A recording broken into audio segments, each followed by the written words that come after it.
Hello, Rama Rama Pupodu. Hope all are in good health, feeling great, wonderful, peaceful, and relaxed. Now let's go to chapter 30.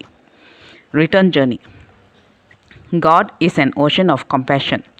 By this time, the rotis and dal were ready. The sadhu procured from the shrubs outside some large leaves, and packing the food in them, he called for the spare cowpin of Ramdas, and fastening the parcel with it, handed it to him, saying, "Go to the bank of the river, eat as much as you need, and pack up the remaining food, which will serve you on your way. After you are finished, I will escort you to the edge of the river, where you will find a man with a raft. He will take you across. You can journey back by a new route along the other side of the river." Accordingly, Ramdas went to the riverside, and sitting on a stone, could not consume more than a quarter of a roti and a small quantity of dal with it. The rest he tied it up again and prepared to start. The sadhu took him to the raft and instructed the raftman to row him across the river. Ramdas boarded the raft, and the sadhu returned to his cave.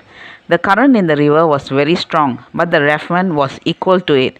He rowed on. In the midstream, he asked Ramdas what he was carrying in the parcel. Ramdas told him that it was dal and roti. Then, with a bright smile, he said, "I am so hungry that I would thank you to give the food to me." Ramdas needed no asking twice and no thanks. With the greatest delight, he passed on the parcel to him. Ramdas now understood that Ram wanted him to carry it for the sake of the raftman. Ramdas arrived at the other bank.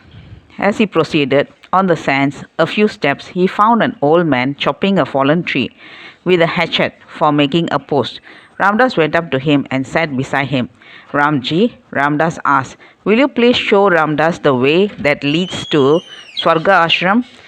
The kindly old man stopped his work and, looking up at him, said, "Swarga Ashram is far, far away. There is no beaten track or cut out path. You have to go from stage to stage, making enquiries on the way. Darkness is already at hand, so you cannot think of starting on your long journey now. You go by the path I am showing you. A mile uphill, you will discover two houses surrounded by cornfields. You take refuge in one of them. The people over there will gladly give you shelter for the night. Tomorrow morning, you may start on your journey." He pointed at a thin, zigzag footpath going up the hills in the midst of a dense growth of trees. He climbed up and, ascending about a mile, found himself on a vast green plain of fields.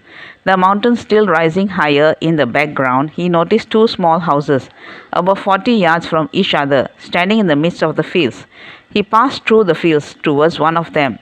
In front of the house, there was a raised platform of wooden planks supported by stout stumps of trees. He got upon it. Beside, two lads, a middle-aged man and an old man, were squatting upon it. The latter two were busy mending a torn blanket.